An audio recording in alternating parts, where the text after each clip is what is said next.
Hiya. So last video was a closed loop, closed cycle air conditioning or heat pump or whatever. And there's some eccentricities about how the game works that made me design it a certain way. Like we don't really have a compressor. We actually have a vacuum pump over here, and the amount of fluids on both sides is enormous. This entire system is actually half a gigawatt capacity, and that's basically to smooth out ups and downs and make sure that there's no that when it's hot outside, the condenser will be able to absorb all the remaining heat out of the system. I also didn't explain a few things that are better explained in this video because I'm going to show you a open cycle heat pump now, open cycle cooling. And that's one of the reasons we have these over here. So one of the things that these little bulbs do is it allows us to bring down, we don't need these all on because they're loud. It allows us to bring down the pressure in, bring down the liquid volume in the portable tank, which is important because if you don't have enough volume for your, or if you don't have a lot of space in the volume for the liquid to evaporate into, then you don't have a lot of gas to suck out, and we want a lot of gas to suck out. Okay, so one of the first things that we're going to need to do to get this system ready to work on an open cycle is we need to go outside. And one of the reasons we need to go outside is because we need a bigger, beefier dickhead. I'm sorry, I watched too much Hell of a Boss. Okay, we'll get up here. And I'm going to pick the powered vent, and I'm going to pick the biggest one, and I'm pretty sure I'm going to have to upgrade the cable for this, but let's not do that right now and just hope for the best. I'm pretty sure it's more than, I guess it's 100 watts or 200 watts or something like that. That's complete. I'll kill the thing underneath it just so there's a lot of space, and we'll go back inside. We can actually remove this entire radiator setup too, but we're not going to do that right away. We're going to wait to do that. Okay, and now that we're in here, we can actually get rid of almost everything. So we're going to shut down all the turbo pumps and delete them. And then we're going to delete all the piping over here. Make sure if you're deleting the piping, you go from the furthest edge, the most isolated pipe segment, and delete inwards, just so that you don't split the network in half, because if you split your network in half, that can be annoying. We will do the rest of that in a minute. And again, I'm splitting the pipe network right here. So the tank and this network aren't part of the same network. So we can do that without splitting the network in half. And again, you don't want to do that because it will screw it up. Splitting cable networks in half isn't as bad. It doesn't have as a detrimenting effect, but it will glitch. So just bear that in mind when you're deleting shit. Now we have to go outside once again. First, let's just take a look at some of the stuff that's happening right now. So this is isolated, and it's now filling up. And this side is just sitting there, just being happy's clam. Now, the reason that I have these large pipe segments out here is for the same reason that I explained before. When you want gas to move from one network to another or from one appliance to another, you need to give it a lot of room to move into. So that's why we're making this nice and big here. And that's because we need to put a valve here. And the reason that we need to put a valve here is so that we don't get the heat from the planet moving into the base. So we're going to put, no, that's not what we're doing. Okay, right there, right there. Okay, and then we just sort of copy the network on this side too, just because we want the gas from one side moving into the other side. And then we also have to look at one important thing that I should have probably brought up before I started building out the network, but I'll do that once I'm done. Okay, so the thing that we need to actually look at first is how much pressure is in the atmosphere. So that's 41.6. We'll say it's 50 because it's going up right now. And then we'll look in here and we'll look at pollutants. There we go, pollutant. We'll switch this to Celsius.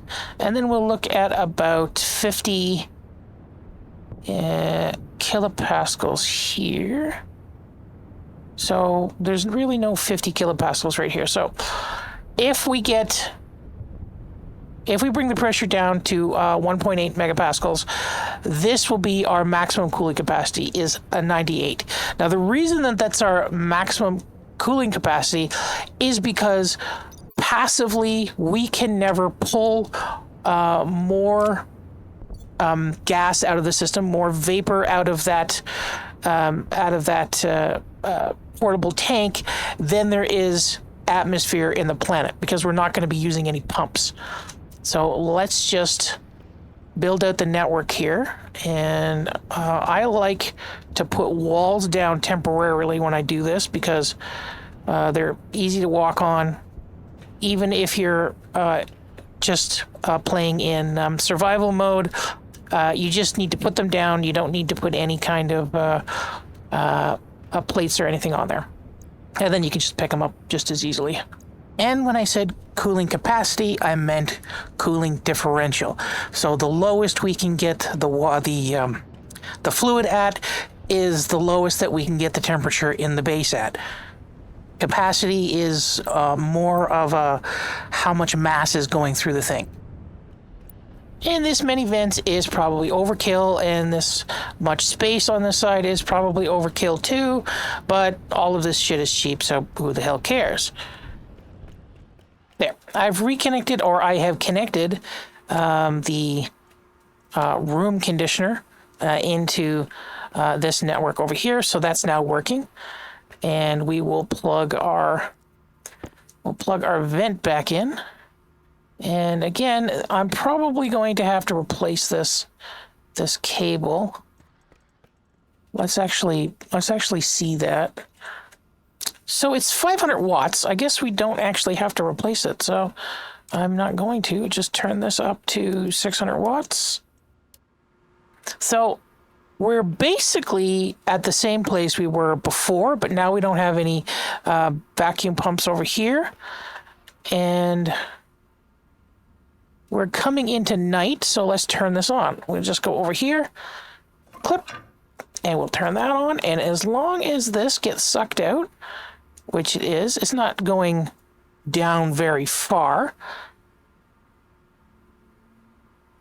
But we can see that we're going from 135 kilopascals to 60 kilopascals, and then over here, it's being dumped in the 150 kilopascal range. Now we're just going to turn this off just to see what the sitting vapor pressure is. It should be about 1.5, 1.6 megapascals over here. No, I was wrong. It's going to be up somewhere around 4,000 because we're at 75 degrees.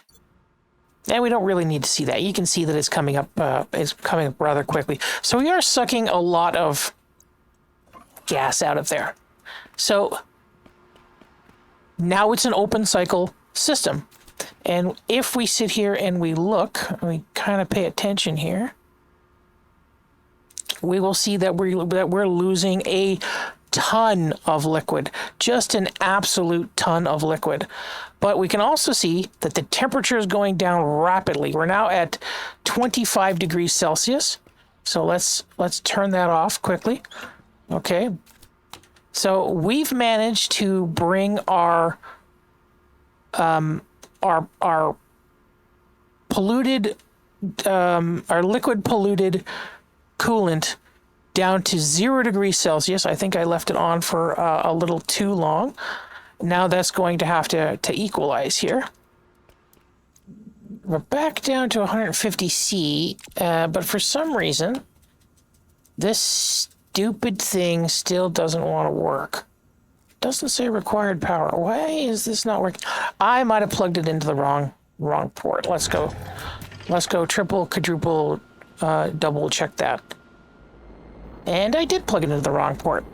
So let's just fix that. So we're slamming more of the wrong card. We're slamming more polluted oxygen into the network right here. You can see that we got extremely low. We got down to 9 killimoles, and we only ran the whole system for half a day. And we can see that this is coming up. It's getting warmer because we are putting in more coolant. But because we're actually ingesting the coolant directly, because it is an open loop system, we can now take down this little building. And there we go. We got rid of the thingy, the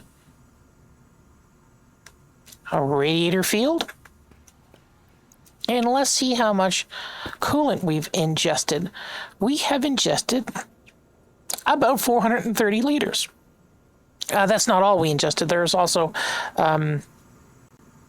another, I think, 300 from this side that we probably ingested. And it is still kind of cooling a little bit. Or this is, oh, Jesus. Okay, so our baseline temperature has gone up. So you can see it's a 88.6 degrees there. So we have evaporation occurring in the pipe over here. So we want to get rid of that. Not for any particular reason besides I don't like it being there. There, we can suppress that back down to 70 degrees. That's fuck. I keep turning it off too late. But we are using a lot of liquid when we do this. So you have to remember to have, with this kind of a system, you have to have enough reserve capacity. You have to be able to ingest enough polluted gas to be able to run it for the day, to keep your your base suppressed, keep the temperature in your base suppressed, like this place. And this is one of the reasons why I built on Vulkan, because Vulkan is uniquely positioned to be able to do both of these experiments at once. So you can have the closed loop system, which brings the temperature down low enough that you could run everything in a closed loop. Or you can have the open loop system that it is like this. The good thing about the open loop system is that it is kind of a dumb system. You can put it together. You don't need a whole lot of parts. There's fewer bits and pieces in there. You don't really need all that automation, really. Like I just showed you that I could just pull this lever. I could bring the temperature down to like 50 degrees Celsius like it is right now. And 50 degrees Celsius is more than enough to be able to run this system over here. This system's actually working a little bit better. So let's turn this up to 42, I guess.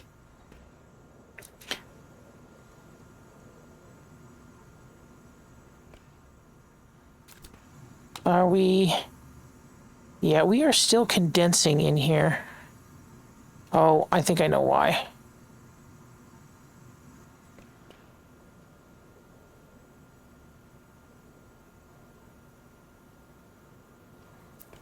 I kind of put the this nitrogen tank back on here. This is why I didn't have it on here originally, because it will get contaminated with polluted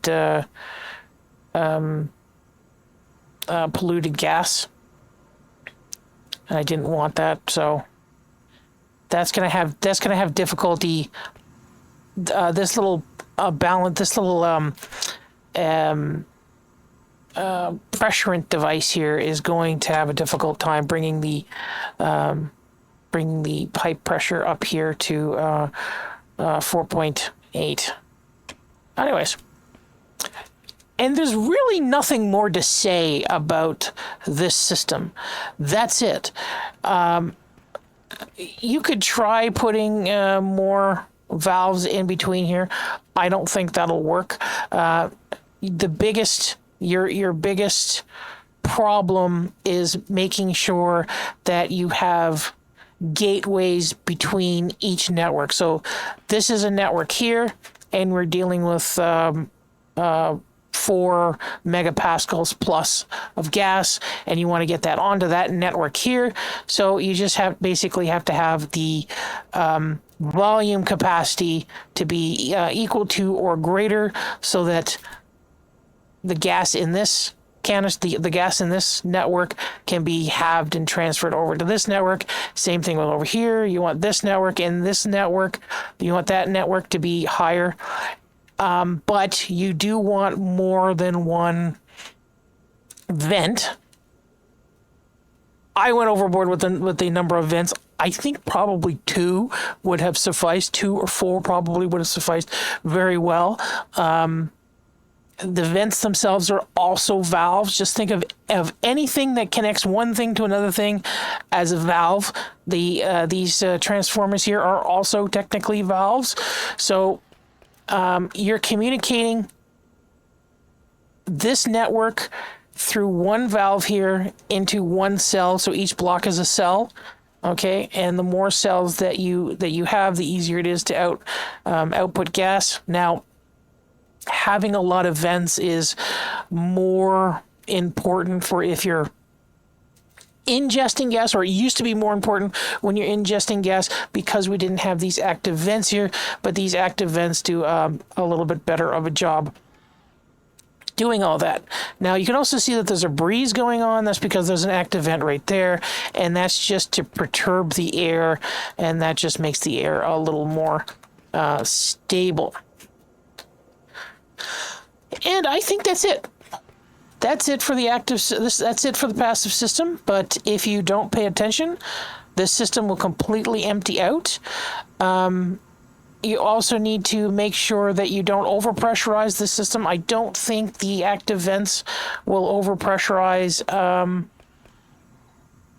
the gas network, because I think the large active vents, these whatever the hell they're called, are the same as those active vents, and they can't pressurize a network more than 50 megapascals. If that's the case, then forget it. Set it and forget it. If not, you want to have some sort of automated system to check on that, which is what this is doing. It's just turning this on and off based on what the temperature is outside. Now, because we can go down to all the way to minus 96, we can pretty much pressurize anything that we want. Like if I go to nitrogen, we can start compressing nitrogen right about here. I wonder if we could do oxygen. We can't do oxygen, but we can pre-do an oxygen system with a nitrogen system. That's a little thin for my liking, so I would probably want to do, I think nitrous oxide is a little better. No, it's not. Nothing is a little better. I guess nitrogen is the only one. So volatiles. Volatiles is a little bit wider. I kind of want to have a little bit of room to play in this area here, so that the margins aren't so thin and it doesn't screw up on you. So limitations. There are a lot of limitations to these things. I'm not sure if I should put this into another video or not, because people have really short attention spans. But if you're trying to build out a network, if you're trying to build out a heat pump that is like real life, that's not going to work. While Stationeers uses all the proper equations to come up with things like pressure and temperature and things like that. It doesn't use the same constants. So what am I talking about constants? Well, if we look at oxygen here, it's not going to say it here. Yes, I think the latent heat is okay, so the latent heat here, you got 21.1 kilojoules. I'd have to look it up, but I don't think that's the correct one for real life oxygen. Actually, I've got the internet right in front of me. Why don't I just look at it? Yeah, so specific heat of oxygen is like somewhere on the order of 1. It's like 0.9 to 0.3. Yes, between 0.9 and 0.3, depending on the temperature, because specific heat changes at temperature, and I guess density changes a little bit too. We can see that it's like 20 times more in the game.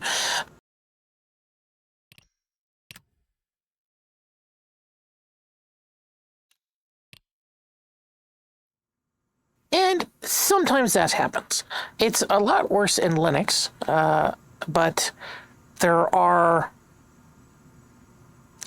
memory errors in the game, and they tend to pile up sometimes, and sometimes they can crash the game. But it doesn't matter. Here we are. We're back. There is one more thing I probably should demonstrate, so let's do that right here. We're going to open this up, and then I'm going to grab an atmospheric unit, this one here. And this is just to continue to kind of show the different ways you can do things. Got to turn this around. There we go. Okay. Now, we need this to be under the ground right here. There we go. Is that too far? Yeah. Sorry, it's actually got to be that low. And I think we might have problems pushing the start button. Yeah, we are going to have some problems pushing the start button. But we can fix that programmatically.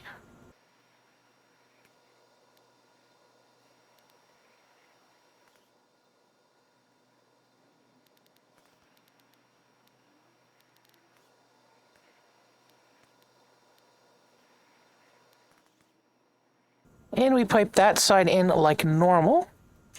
But for the heat exhaust side, I don't know why I did that, but I did it anyways.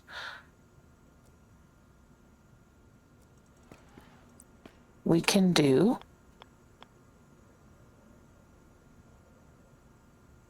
this. Actually, we probably won't want to put it in front of there. Is this going to work?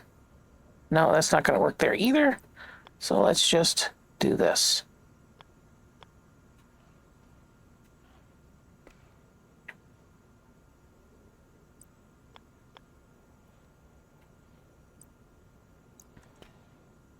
So we have two pipes sticking up there. Then we go to valve. It'd be nice if I spelled it correctly. There we go. And we do. There we go. We'll want an expansion valve and a condensation valve. Make sure it's turned the right way.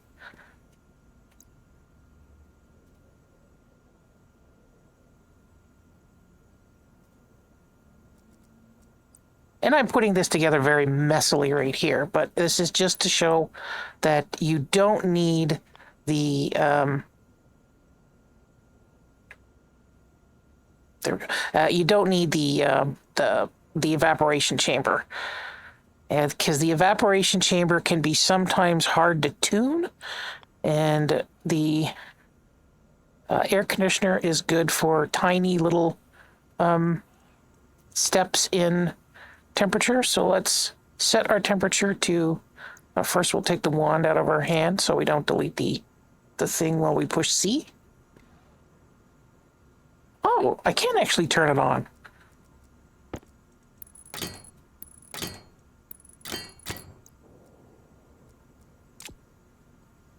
Okay, so you can't push the button. Then we open up the valves here.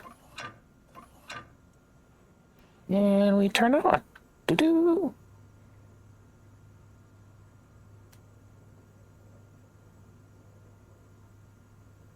There. And we can turn off the other thing.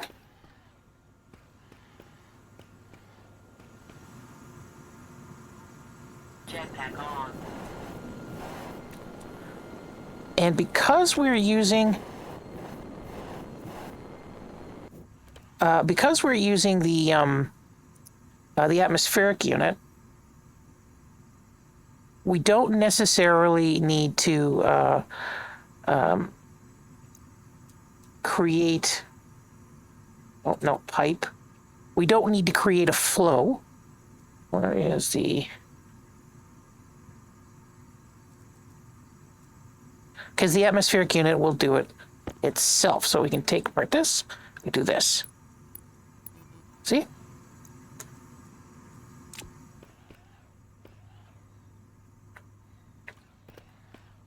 There. So now this atmospheric unit is dumping its excess thermal energy into this pipe network here. And because it's 86 degrees, it's within the 15 degree or the 50 degree whatever that these air conditioners like. And we can further refine that by bringing down the temperature a little bit more. It'd be nice if it was automated. But I'm going to stop once we hit 70. There we go. And there's still a little momentum in here from the evaporation while it fills up the unit. So now we're at 60 degrees here. We can push that even further down to like 30 degrees or something. So it'd be really, really close. So this setup is almost identical to the original setup. So the original setup was the closed loop system. You had the primary loop in here that kept a reservoir of cooler thermal mass, and then you used the evaporator as the polisher. So you were still using evaporative cooling in this unit, but it wasn't necessary. You could tune it with the main line. It would be a lot more difficult, of course, because the temperature differentials would be like really high, and it would be really hard to tune, and you would need much more vacuum pumps to like really suppress the temperature down. But even in that old setup, you could still use the polisher to keep the temperature of the room where you wanted it.